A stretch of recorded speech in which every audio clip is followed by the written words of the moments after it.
En este módulo vamos a discutir aspectos de los recursos no convencionales, algo nuevo y cada vez más influyente en el ámbito de la industria. Vamos a ver de qué se trata los recursos no convencionales y por comparación con lo que veníamos explotando como convencional, cuáles son los recursos no convencionales que tienen importancia en la Argentina, aspectos de la explotación, de los desarrollos, de la ubicación de estos recursos y en particular de lo que se llama el fracking o la estimulación por fractura hidráulica, que es un elemento central de estos desarrollos.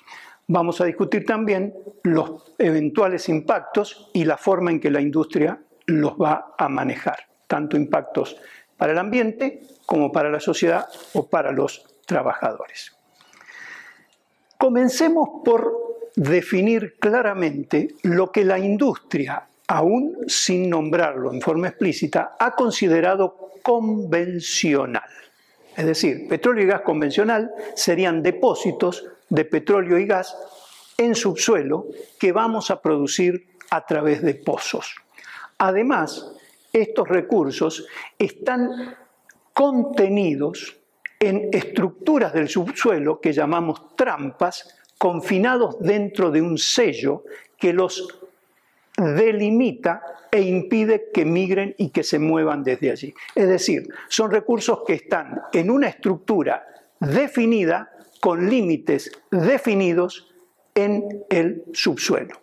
Hay también coexistiendo en esa estructura normalmente agua y petróleo, eventualmente agua, petróleo y gas, ordenados de acuerdo a su densidad, es decir, el gas en la parte superior, petróleo en el medio, agua, siempre la presencia de agua en la parte inferior. Este esquema, este sistema, que llamamos sistema petrolero convencional, no se va a repetir en los recursos no convencionales. Hay otros recursos de petróleo y gas, también con la misma composición, también distribuidos en distintas proporciones en la corteza terrestre, pero que ya no responden a este mecanismo de formación, migración y acumulación. Todos esos otros recursos se van a llamar no convencionales. Noten aquí que al definir algo como no convencional, se va a producir cierto desorden taxonómico, porque voy a incluir dentro de lo que es no convencionales fronteras difusas entre unos y otros. Este triángulo de los recursos simboliza de alguna manera, es una manera muy extendida, de representar todos los recursos de hidrocarburos, petróleo y gas existentes en la corteza. En el vértice encontramos una cantidad reducida de petróleo y gas en acumulaciones del subsuelo que vamos a producir por pozo, lo que llamamos convencionales. Ahora, a medida que avanzamos hacia la base del triángulo, vamos incorporando cantidades crecientes de recursos de petróleo y gas que se van a encontrar en la corteza en otras formas. Todos estos otros recursos, por ejemplo, petróleos pesados y ultrapesados, petróleo y gas que están en formaciones rocosas de características muy particulares, tremendamente compactas, de muy baja permeabilidad, gas que se encuentra asociado a mantos de carbón. Todos estos recursos van a ser agrupados en el contexto de lo que llamamos no convencionales. Y acá vamos a encontrar algunos recursos de petróleo y gas que no van a necesitar la perforación de pozos. Por ejemplo, hay depósitos de petróleo pesado, ultrapesado, en Venezuela, en Canadá, cantidades enormes que están prácticamente a nivel del suelo y que se explotan con técnicas de minería, con canteras. Se excava esa roca totalmente impregnada de petróleo, se la lleva a un proceso donde con agua caliente, vapor o solvente se le extrae el petróleo. Eso es una verdadera minería del petróleo, es un tipo de recurso no convencional. ¿Cuáles importan en la Argentina? En la Argentina, de toda la gama de recursos no convencionales conocidos y explotados en el mundo, hay dos que tienen una creciente importancia desde el punto de vista cuantitativo, cualitativo, y que son los que se denominan tight gas y shale, o el ejemplo clásico de esto shale, Vaca Muerta. Son dos tipos de acumulaciones de naturaleza diferente, pero ambos deben ser considerados no convencionales porque no tienen aquellos elementos de los reservorios convencionales que nosotros hemos descrito también. Generación, migración, acumulación, trampa, sello, no van a ser tan fáciles de identificar en estos casos. Veamos el primero de estos recursos que tenemos disponibles en la Argentina. Lo que llamamos depósitos o yacimientos tight gas. Tight es una palabra en inglés que simboliza o que representa una roca muy cerrada, muy apretada. Tight quiere decir cerrado o apretado. Vamos a comparar aquí, en esta imagen, una roca reservorio convencional, porosa y permeable, con granos cuya textura es apreciada, y una roca tight, que también es una roca porosa y permeable, pero ahora que tiene granos más finos, estructura más cerrada, y por eso extraer petróleo y gas de esta roca va a ser sumamente difícil. En principio, podríamos denominar tight a aquellos depósitos que se encuentran en rocas muy cerradas, pero vamos a ver que tienen además otras particularidades que los alejan de aquel esquema de petróleo y gas convencional que hemos definido. En este esquema, nosotros vemos que el gas de las acumulaciones tight, simbolizado acá con el color rojo, está disperso en extensiones grandes, kilómetros y kilómetros arealmente, y también verticalmente puede haber 300, 400, 500 metros de espesor con mineralizaciones, con rocas mineralizadas con gas. Bueno, son acumulaciones muy importantes, como digo, tanto en extensión areal como vertical, dispersas, con límites difusos, sin una trampa identificada, muchas veces no asociadas con segregación del agua, es decir, pueden estar o no asociadas con agua, incluso puede estar el agua, como se ve en este esquema, con color azul, por encima, lo cual sería contraintuitivo, el agua está por encima de los depósitos de gas. Tienen también, habitualmente, presiones altísimas, muy superiores a las que corresponde a su profundidad, lo cual hace que su explotación requiera de tecnologías especiales, y se van a encontrar normalmente en rocas profundas, rocas sedimentarias profundas, en las zonas más profundas de las cuencas sedimentarias, en lo que se llama centro de cuenca. Para desarrollar estos reservorios no convencionales de tipo tight gas, vamos a recurrir a pozos verticales de mucha profundidad, normalmente superior a 4.000 o 4.500 metros, que van a atravesar sucesivos niveles, algunos de mayor espesor, 10, 12 metros, algunos de menor, 2 o 3 metros, muchos de ellos improductivos, algunos con relativamente buena producción de gas. En todos los casos, estas producciones van a ser subeconómicas, y para conseguir incrementar la producción a niveles que sean aprovechables, nosotros vamos a recurrir a una tecnología que es la estimulación por fracturamiento hidráulico. Es una técnica usada en la industria del petróleo desde los años 50 del siglo XX. En Argentina se fracturan pozos en la zona de Neuquén desde los años 1960-65 en adelante. Hay miles de pozos fracturados. Lo novedoso en estos pozos en que en lugar de tener una o dos capas en un pozo donde vamos a necesitar la fractura hidráulica, vamos a tener 10, 15, 20 capas que van a requerir 10, 15 o 20 etapas de fractura individuales. Acá tenemos a la izquierda un esquema de un pozo que ya ha sido fracturado. Noten ustedes esos diseños que tenemos sobre la capa productora de gas, en este caso identificada con verde. El pozo de la derecha tiene las capas también identificadas, pero todavía no ha sido fracturado. En cada uno de estos casos, en este caso serán 4 o 5 etapas de fracturamiento hidráulico las que van a ser necesarias para que este pozo se convierta en productor. Estos desarrollos de yacimientos tight que iniciaron en la Argentina a finales de los años 90, se han convertido hoy en una importantísima fuente de gas para abastecer a la demanda del país.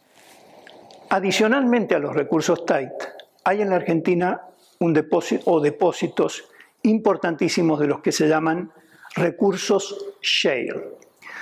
Shale es un nombre en inglés que define a un tipo de roca sedimentaria, roca que vamos a encontrar en las cuencas sedimentarias, que ya hemos conocido porque es la roca madre, la roca generadora, es la roca en cuyo seno se ha producido la descomposición de la materia orgánica para originar moléculas de hidrocarburos gaseosos y líquidos. Es decir, los desarrollos shale van a ir a producir el petróleo y el gas remanentes en la roca generadora, los que no migraron. Los vamos a encontrar en una roca extremadamente desafiante desde el punto de vista producción, porque tiene prácticamente cero permeabilidad.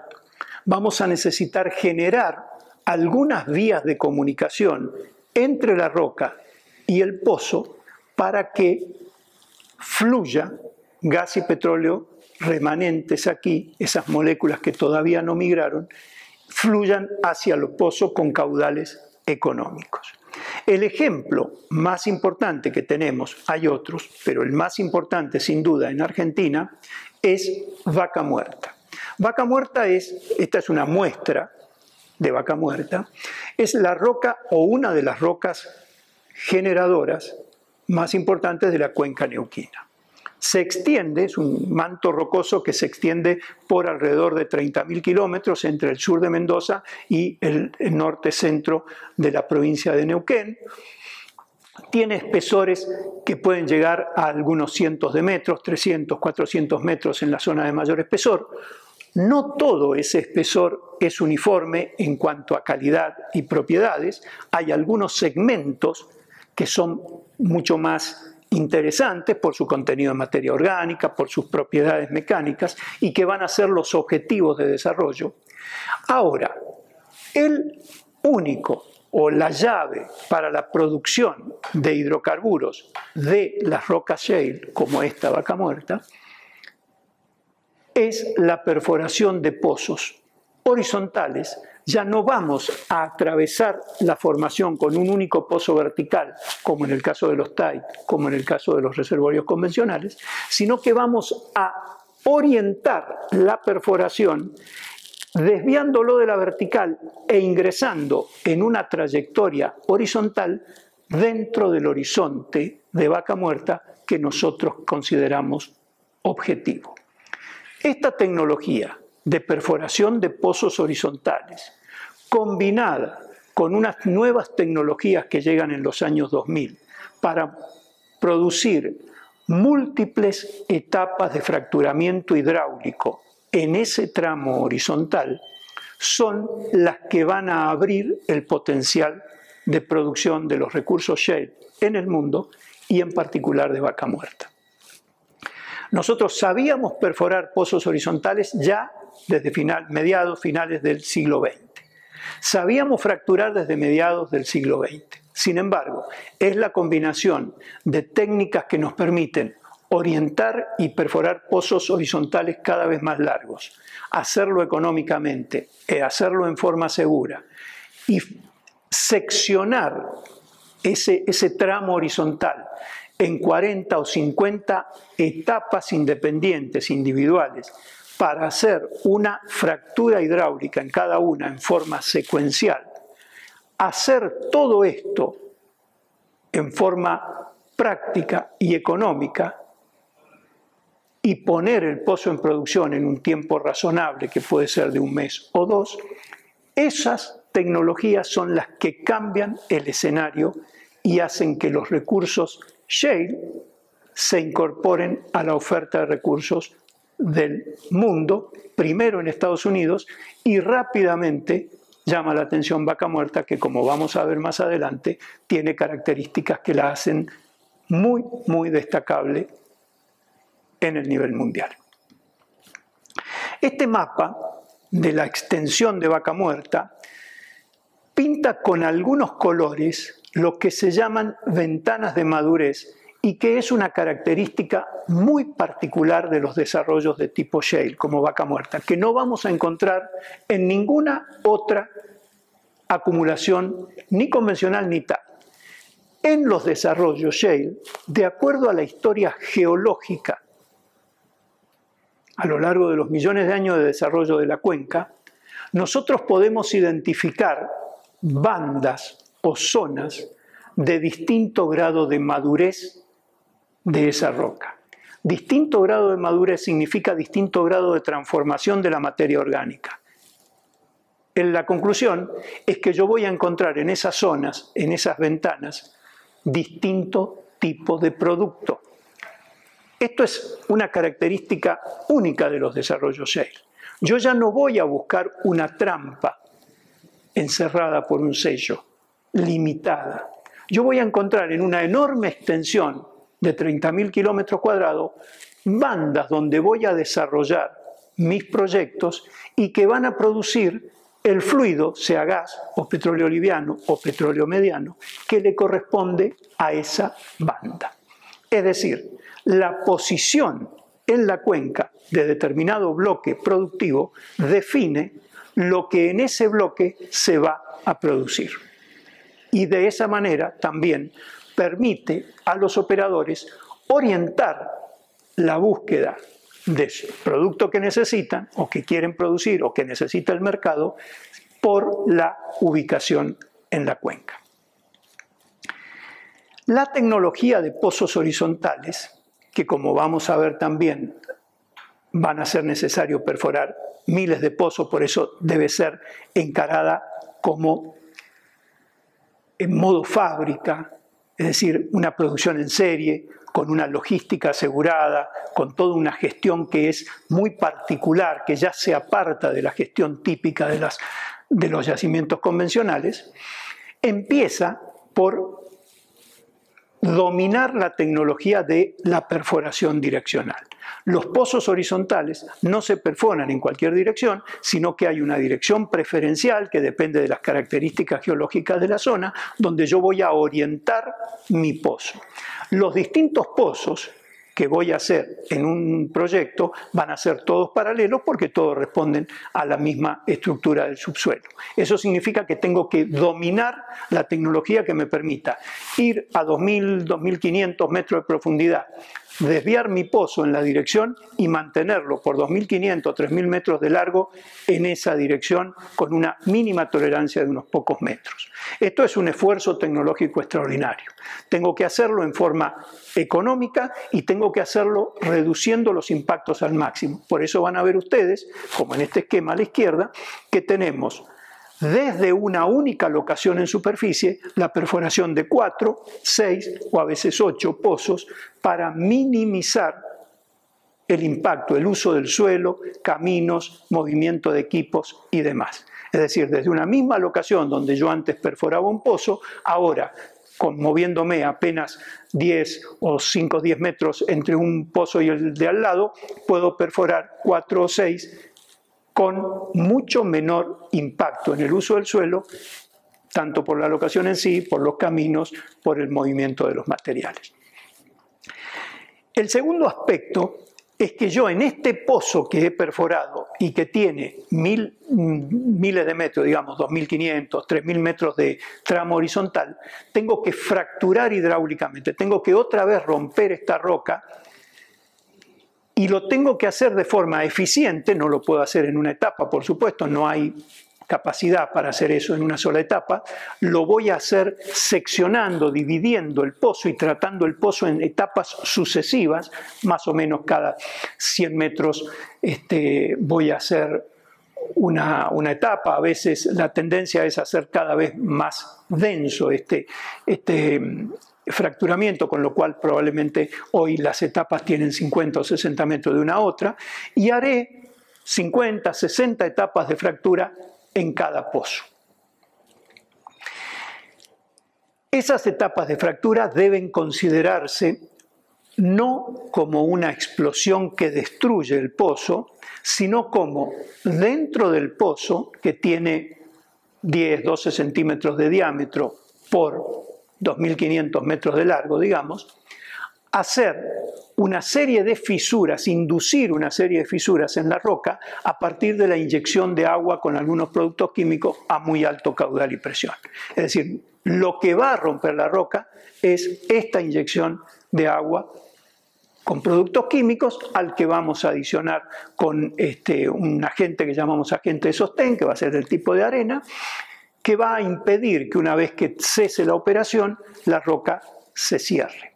Es decir, esta operación de fractura hidráulica va a demorar, digamos, una semana, voy a hacer 50 etapas, inyectando en etapas sucesivas agua con arena y algunos productos químicos. Pasado este tiempo, el pozo ya va a estar en condición de ponerse en producción. Vamos a recuperar el agua inyectada, que depositaremos en circuito cerrado, y a partir de allí abriremos en forma controlada el pozo a producción para que empiece a entregar petróleo y gas. La operación de fracturamiento hidráulico, sobre todo cuando se hace en gran escala, es una operación compleja que implica e involucra una serie de compañías especialistas, técnicos de distintas orientaciones que trabajan en forma muy coordinada bajo la supervisión del representante de la compañía operadora.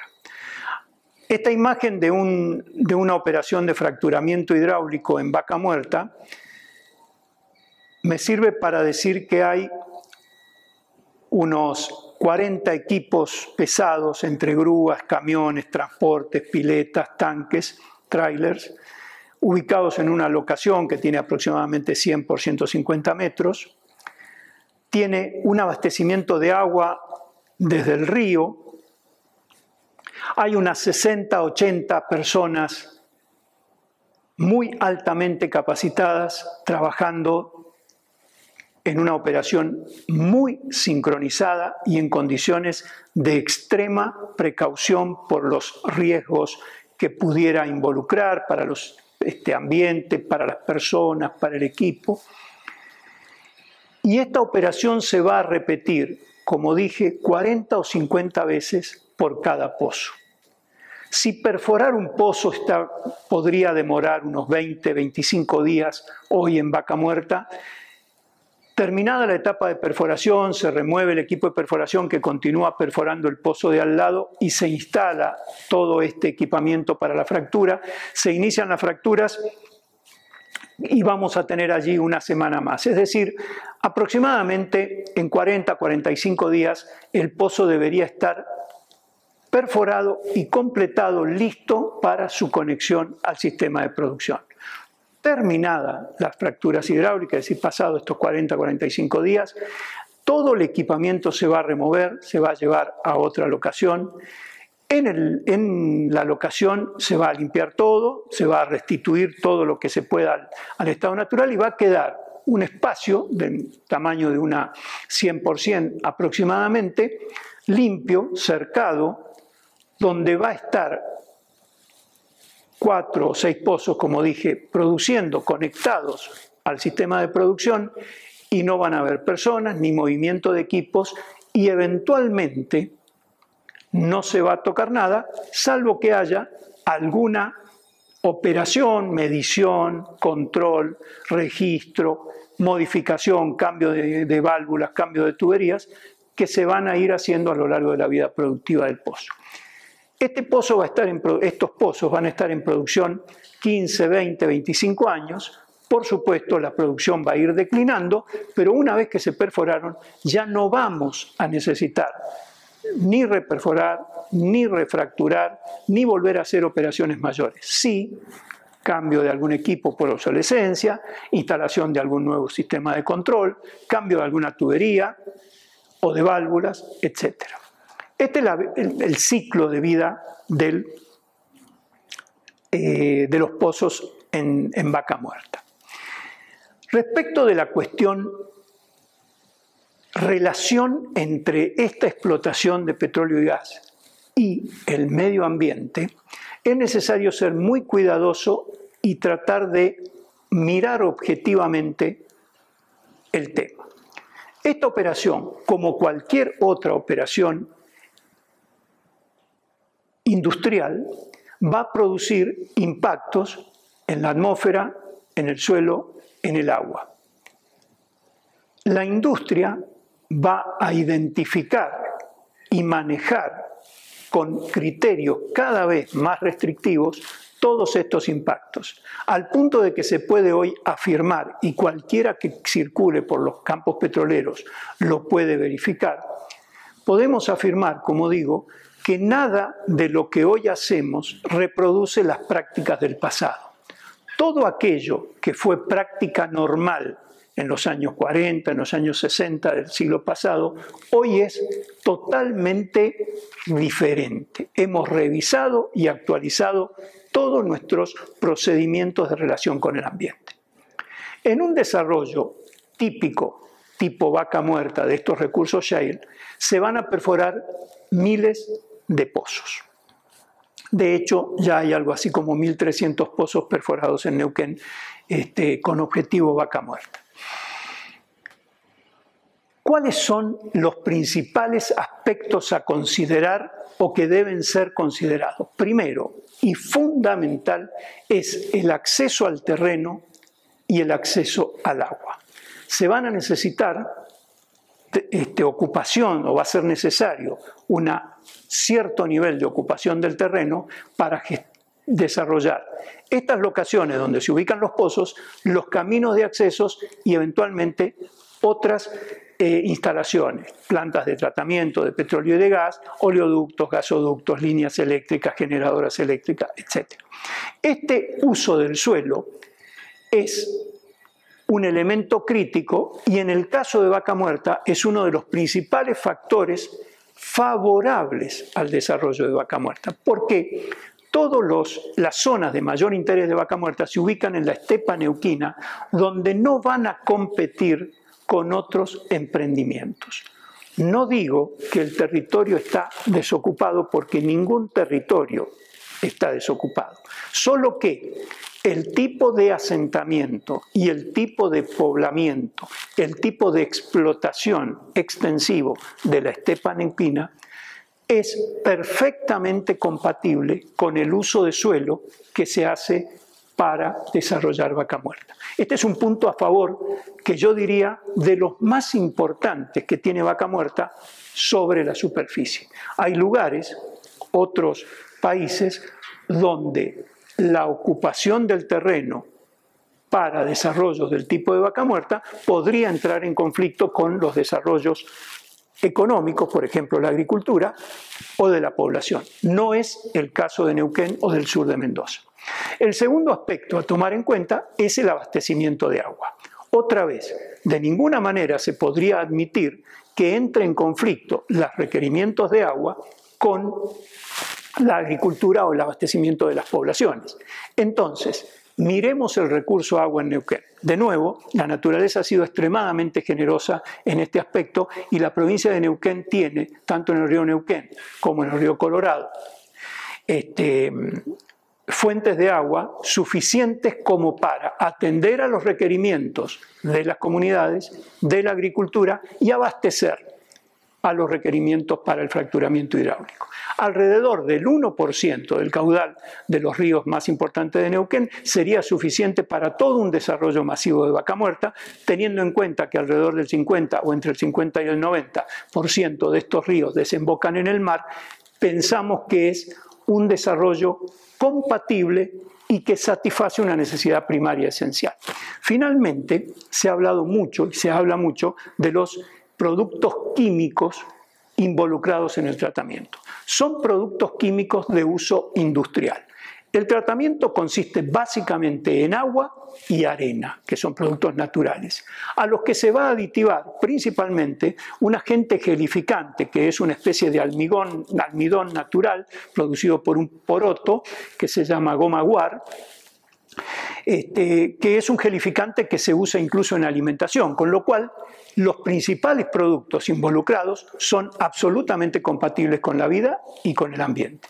Se le agregan, sí, productos químicos del tipo de ácidos, solventes, tensioactivos o detergentes, bactericidas, que son productos de uso industrial, que se manejan por profesionales dentro de los requisitos y que podríamos encontrar en cualquier taller, en cualquier fábrica. Todos los productos, tanto que se van a inyectar como los que retornan del pozo, se van a manejar en circuito cerrado, no van a estar en contacto con el suelo, con el aire ni con el agua, y si eventualmente ocurriera un incidente, que hay un derrame, no son productos radioactivos ni cancerígenos. Son productos que se van a aislar, se va a recoger el suelo contaminado, se va a llevar a un recinto bajo la supervisión de la provincia donde ocurre la operación y van a ser tratados por métodos de biorremediación y demás. La industria tiene procedimientos que igualan o superan los requerimientos normativos y está preparada para responder sin ningún tipo de duda a cualquiera de los desafíos que la convivencia con el ambiente nos plantea.